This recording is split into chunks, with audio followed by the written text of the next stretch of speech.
आज मैं बताने वाला हूं कि बिहार में हमारे नीतीश चाचा जो हैं और बिहार गवर्नमेंट तेजस्वी भैया जो हैं, हमारे बिहार के लोगों को इतना रोज़गार दिया है कि आप जो है कि आपकी अंदर से एक आत्मा का आवाज़ आएगा कि हाँ, हमारे चीफ मिनिस्टर, हमारे बिहार सरकार बहुत ही खूबसूरत काम किया है और हमारे बिहार के लोगों को इतना रोज़गार दिया है कि आप गिनोगे तो आदमी की संख्या कम पड़ जाएगी। और इतना रोज़गार दिया है। रोज़गार किसे कहते हैं, इनसे सीखना चाहिए, क्योंकि ये हमारे चीफ मिनिस्टर हैं, हमारे श्रेष्ठ हैं और श्रेष्ठ होते हुए भी श्रेष्ठा इनको कूट कूट के भरा है। और ऐसा श्रेष्ठा भरा है कि बिहार सरकार को वो हमारे बिहार के लोगों को इतना रोज़गार दिए हैं कि पूछो मत यार।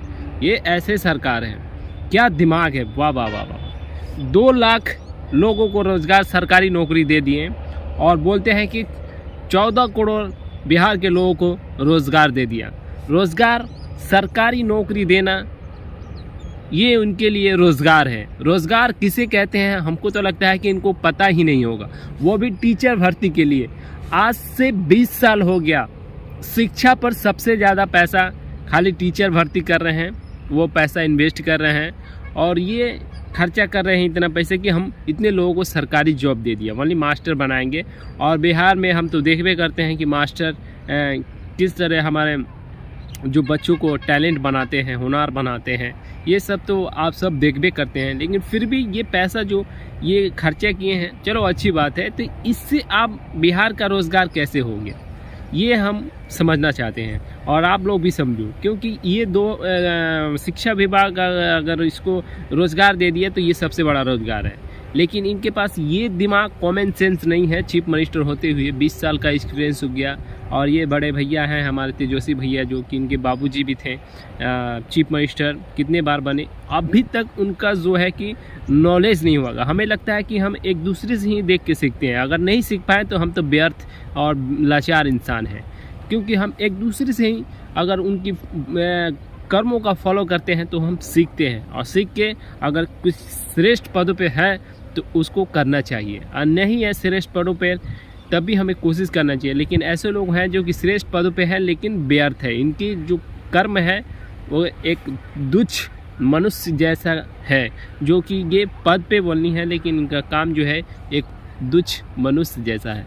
तो मैं ये कहना चाहता हूँ कि शिक्षा विभाग में रोज़गार दे दिए, बोल रहे हैं कितना रोज़गार दे दिए, पूरे भारतवर्ष के लोग के रोज़गार दिए हैं, बिहार को नहीं दिए हैं। बिहार का रोज़गार कैसे होगा, तो मैं तो आपको नहीं बोलूँगा कि आप किस तरह करिए, लेकिन ये तो बताऊँगा कि कैसे करना चाहिए। क्योंकि देखिए, हमारे यहाँ कोई भी ऐसा कोई प्रतिमा अभी तक नहीं बना। हमारे अशोक सम्राट एक महान श्रेष्ठ राजा थे और आज तक कोई भी ऐसा पर्यटक स्थल अशोक सम्राट के लिए नहीं बनाया गया। ये हमारे लालू चाचा और नीतीश चाचा, चाचा चाचा चाचा चाचा चाट गए बिहार को चाचा। तो ये दोनों चाचा चाट गए बिहार को चाचा। तो इस तरह के हमारे नेता हैं। अशोक सम्राट हमें एक प्रेरणा का सबसे बड़े ज्ञानदाता है। उनकी प्रतिमा आज होता तो हर बिहार का युवा जो है कि एक मत का होता। अभी का युवा जो है कि अलग अलग जाति गणना हुआ है, तब से जात में हमारा जात बहुत बड़का बाटे, हमार जात इतना परसेंट के बाटे, हमार जात बहुत ताकतवर बा, हमार जात बहुत कुरूरता है। तो ऐसे ही जौन बाटी के उलझ उलझ के वो होकर इंसल्ट करता, हम होकर इंसल्ट करते हैं। तो ये सब कारण से हमारे युवा जौन बाटी के बिहार के जब अपने में लड़त रही है तब विकास कहाँ से। तो हम लोग के यहाँ यही चल रहा है कि इन नीतीश से जाति जनगणना गणा के बिहार को तो सबसे पहल का जो है कि इसको बांट दिए। दूसर का बांटे हैं जो कि एक आरक्षण बता रहे हैं, ये समुदाय को, वो समुदाय को, ये समुदाय के समुदाय में जो कि लोगों को दे रहे हैं और इन्हीं देने से बिहार का जो है कि विकास हो जाएगा। ऐसे देने से बिहार का विकास होता है। सबको साथ में लेके चलना विकास होता है, सबको एक ही समानता लेके चलना का विकास होता है। ये आप इतने समुदाय के इतने लोगों को ये नौकरी दे दिया, चाहे ये सुविधा दे दिया, ये कौन सा रोज़गार, ये फालतू का रोज़गार है। फालतू दिमाग वाले ऐसे सोचते हैं। तो इसी तरह करके हमारे बिहार का ये नोच रहे हैं। ऐसे लोगों को इस इलेक्शन में भाई मैं रिक्वेस्ट करूँगा कि ऐसे चाचा बिहार को चाटने वाले चाचा को भगा देना ही इम्पोर्टेंट है। क्योंकि जब इंसान एक उम्र हो जाता है, अगर उसका राज धर्म का पालन ना करे तो उसे तीर्थ यात्रा पर भेजनी चाहिए। और यही परंपरा हमारा बिहार का, चाहे हमारे देश का, भारतवर्ष का सिखाता है। नहीं तो वो अगर उनका वो धर्म और राज धर्म का मार्ग पे नहीं चलेंगे तो वो आपको खा जाएंगे।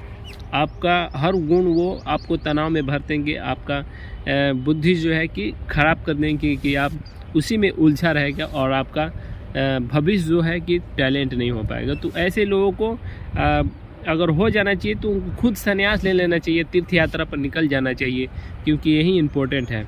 और ये जो है कि हमारे नीतीश शासन, जैसे कि आप देख लो, आम जो होता है जब तक मीठा है तब तक खा लेना चाहिए, नहीं तो वो सड़ जाएगा तो आसपास के आमों को भी ख़राब कर सकता है और वो कितने आमों और पत्तों को कीड़े लगवा सकता है। इसी तरह मनुष्य का भी जीवन है, जब तक वो श्रेष्ठ था, उसमें गुण था, एक नए युवक का जोश था, कार्यभार संभालने की उसकी क्षमता थी, तब तक ठीक है। अगर नहीं वो कर पाया तो वो व्यर्थ है।